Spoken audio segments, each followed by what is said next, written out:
Hey and welcome to today's video. In this video I'm going to be showing you how to use Msi Afterburner, rivatuner and the benefits it has while you're trying to stabilize your graphics, how it can take the load off your GPU, how it can really help basically optimize your game so that if you're having problems with FPS, maybe you're struggling, you're getting a lot of micro stuttering, you're getting tearing.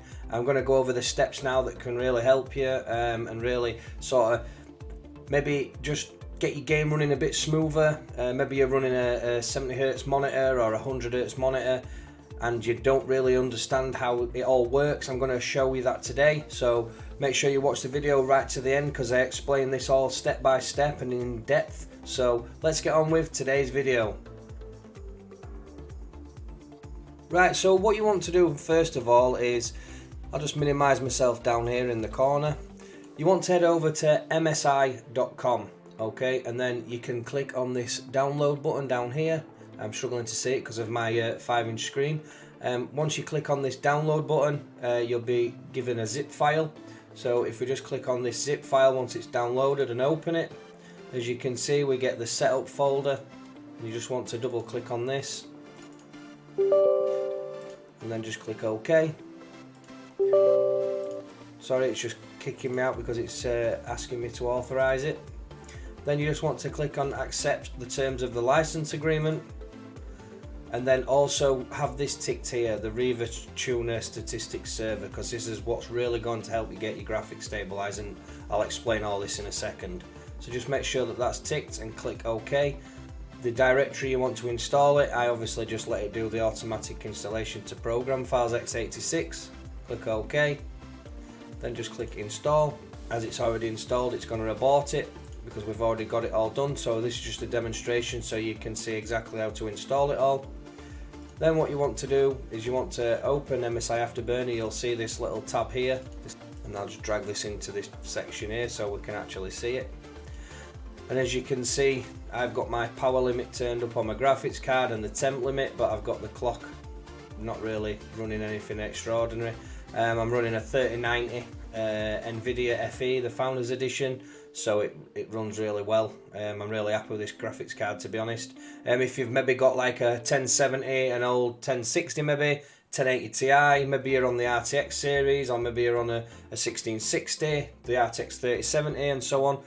This will apply to all them graphics cards. This just basically, as I'm mainly a sim racer, you do get a lot of problems with things like graphics stuttering when there's more cars, maybe there's added rain, and this really does help just sort of stabilize the GPU, but it also gives you a bit of headroom as well on the GPU. So instead of your graphics card running at like 97 to 99% and it running at its maximum, this will end up capping it, bringing it down.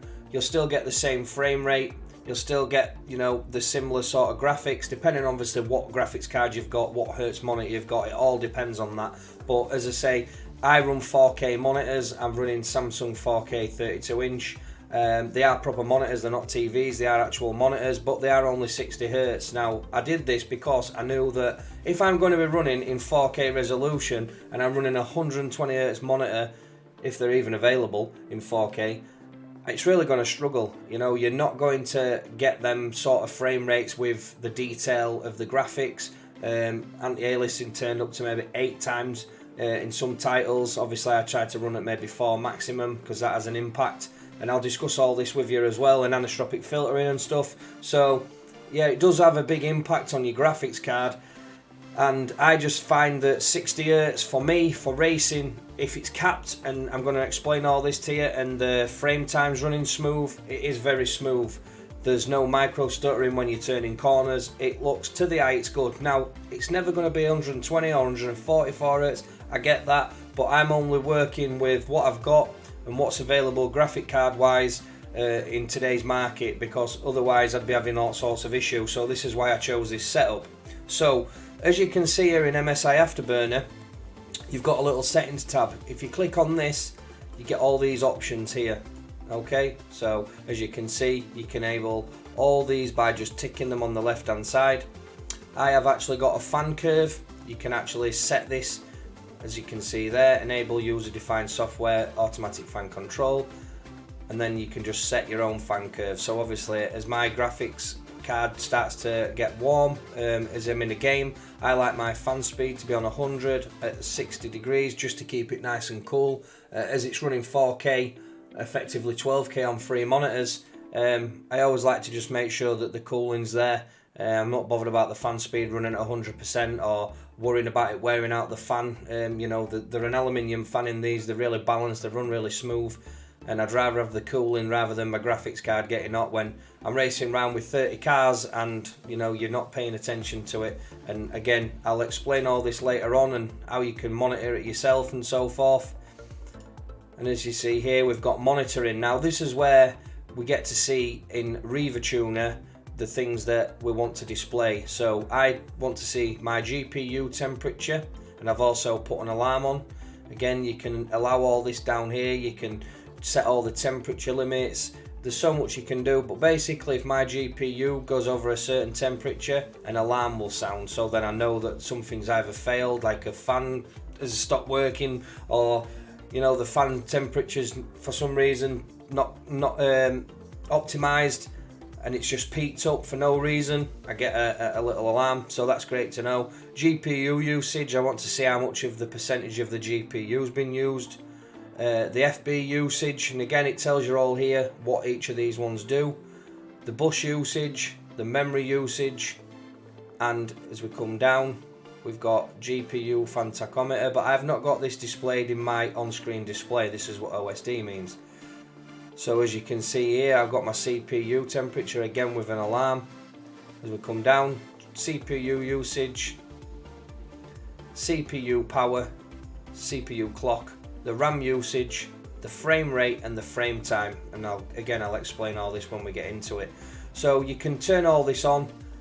You can adjust it all in all these other tabs as well if you just want to go through them. You can obviously change the profiles, the video capture, the user interface. As you can see, I'm using this one.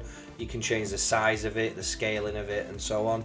So once you've done that, what you need to do is, obviously you can just minimize Msi Afterburner or just put it to one side. I'm going to launch Content Manager now. Now in Content Manager on Assetto Corsa, if you come over to the Assetto Corsa tab and then the video, as you can see I'm running 11520 by 2160 resolution. Make sure you've got it on triples if you're running triples, or obviously single or Oculus or whatever, you know, HP River, whatever settings you've got for your VR headset. Now if you want to make sure that you've got full screen ticked, this stops it running Windows processes in the background, so it will help stabilize your graphics even further. Now as you can see, the multi-sampling anti-aliasing I've got on 4 times, okay? Also I've unticked this, but I want to show you that you want to tick it, okay? But I have it unticked for this demonstration, which I'll explain about, but make sure that's ticked because vertical synchronization matches your graphics card's frame rate with your monitor's frame rate. So basically if you've got a 60Hz monitor, it'll actually give you a 60 frames per second, so therefore it doesn't try and push more in, causing stability issues. So make sure you've got that tick because it does help. It does use a bit of GPU power running it, and a lot of people will have mixed opinions on this, but as I'm going to explain to you, you will see inside the video. So make sure that's ticked. For this demonstration I'm going to leave it unticked and I'll explain that further. So anisotropic filtering, I have that on maximum, world details maximum, shadow resolution.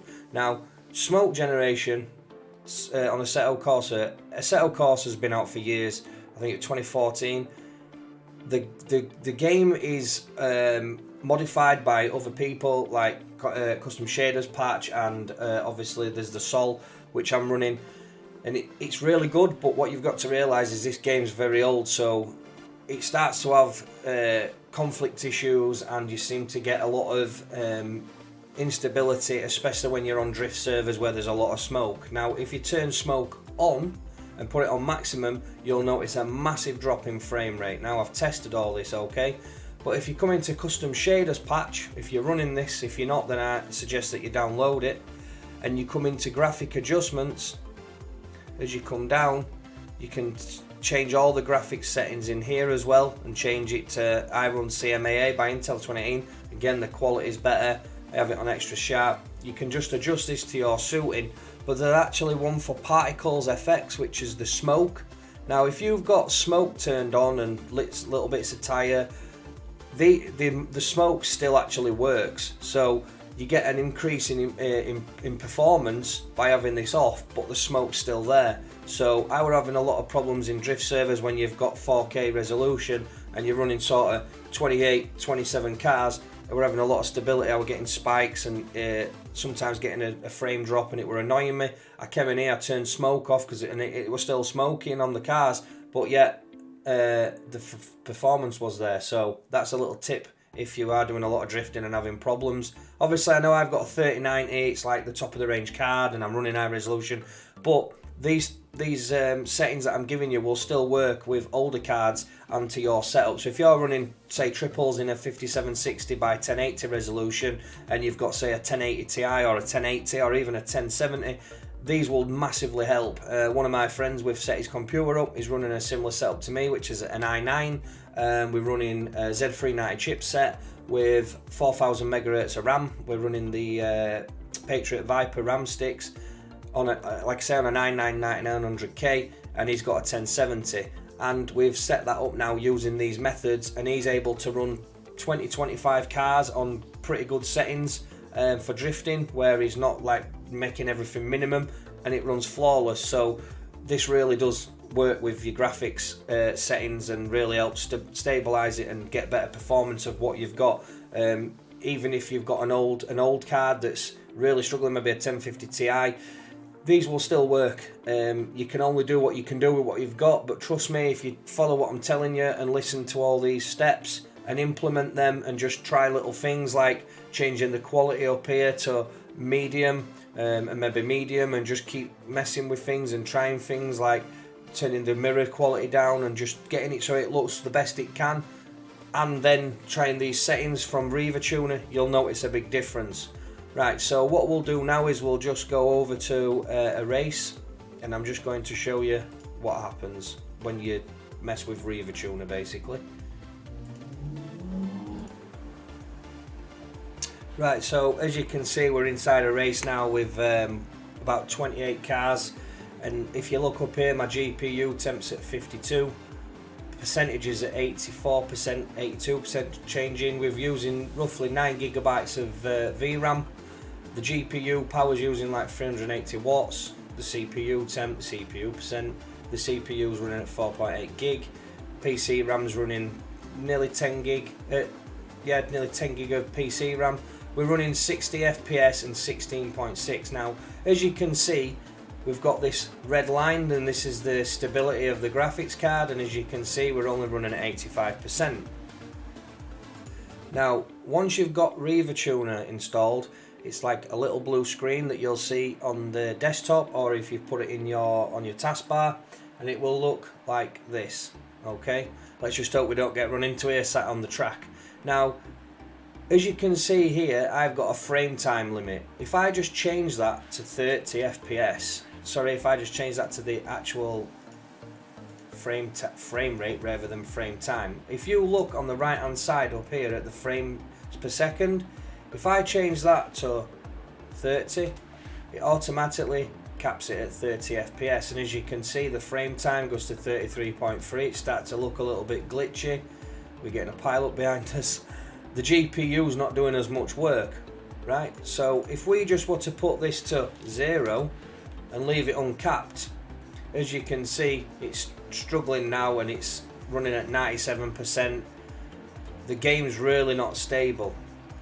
The frame time is all over, it doesn't know what it's doing, and what's happening here is your GPU is sending in frame rates, and as you can see now, we're getting more frame rates now the cars have gone behind, but the stability is not there. Once you're driving round like this, it will literally be so stuttery, you'll get micro stutter. You know, VSync does smooth this out, but what you'll find is if you run this as well as VSync, it will really help bring your graphics card percentage down. As you can see, we're at 96%, and it runs really, really unstable.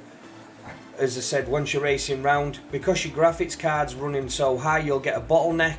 You've no room for any sort of increase in performance, like if it were to start raining in mid-track, or if you're going round with other people, you know, you're going to see a massive difference. So if we just cap this to 60 FPS, watch the difference. As soon as I press the enter key, the frame time just smooths out. The graphics card percentage will start coming down, and the frame time is smoothing out. Everything's stabilising. Obviously the GPU's jumping up, as you can see, as the cars pass, because it's having to do work, but the frame time is so smooth. Yeah, so when you're driving round now, you will see a massive improvement. You can also change it to the frame time limit, and you can increase this until you get this frame time running super smooth. The little red spikes that you can see there, obviously that's because I've just changed it. If we just change it again, you see another spike, because we're just implementing something. It causes a spike on the graphics card. So once you set this frame time limit or frame rate, I run mine at 16684, and that is the smoothest I found mine to run. What happens is it just basically stabilizes it fully. You get to see exactly well, you get to see a massive improvement on performance straight away, and that's the main thing. You know, just also the fact that your graphics card's not having to work as hard, it's got a bit of headroom, they all help with everything, you know, stability wise. And furthermore, inside of rivatuner, we can adjust the size of the display. We can make it bigger, we can make it smaller, so you might want to make it a little bit, you know, tiny, so you're not too bothered about seeing it. And all these cars are flying past. I think I need to move because I'm going to get drove into in a moment. But again, what I'm going to show you now is when we run it with, as you can see, we're getting these little spikes now and again. If we run this with VSync turned on, it seems to stabilise it a lot better, especially in Assetto Corsa. So we'll just now turn on VSync, okay, and then we'll head back in to Assetto.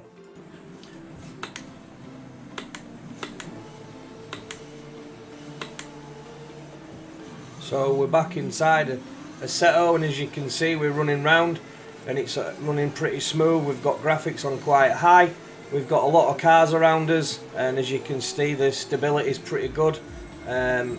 Obviously we're going to get a few spikes now and again because we are recording this at the same time with OBS Studio, so it does take quite a lot of power off on the GPU, but as you can see, it's still running pretty smooth. Usually them lines would be all over, but as I say, when I'm running without OBS running, this runs as a solid line. There's never a frame rate drop. It runs at 16.6 milliseconds, 60 FPS. It never misses a beat. It just runs absolutely flawless. So as you can see, it just really stabilises it. If I just bring rivatuner back up and I just turn that off without coming off the track, because we've got VSync on, it will not run, it'll run quite smooth, but as you can see, the line's quite jittery. It's not a flat line. I don't know if you can see that or if it's a little bit difficult, but the line is actually a little bit wavy. Now VSync does help, and it does have a good performance improvement. Well, an improvement on the actual stability of the graphics and the micro stutter. But what you'll notice is when you're running the rivatuner as well, when you're obviously doing all this yourself, you'll definitely see an improvement. And now this is especially on Assetto Corsa. I have seen it on other titles like Automobilista 2 as well, where it runs really well. But like I've said, if you just literally do the settings that I've shown you, you will definitely see an improvement on your graphics. And like I said, all you've got to do is download Msi Afterburner, install the rivatuner, follow the steps that I've shown you, and you will see a massive improvement. Also try it if you want on other titles without VSync, and just try it with this. Maybe your computer and your system, your setup that you've got doesn't like how you've got VSync on. It maybe causes problems with tearing and things like that. So if it does, turn it off and just use rivatuner and just try to optimize it the best you can to what suits your setup the best. So I hope this video helps you set your graphics up a little bit better. Don't forget to like and subscribe to my channel. I'm going to provide plenty of videos on tutorials, guides, reviews, just racing. I'm going to be doing plenty of videos on actual downloads and where you can get cars and tracks from, so make sure you check them out. And that's all for this video today. I'll see you in the next one. Raindrop, drop top, smoking, no cooking the hot pot. Fucking on your bitch, yeah, that. Looking up, open the park pot.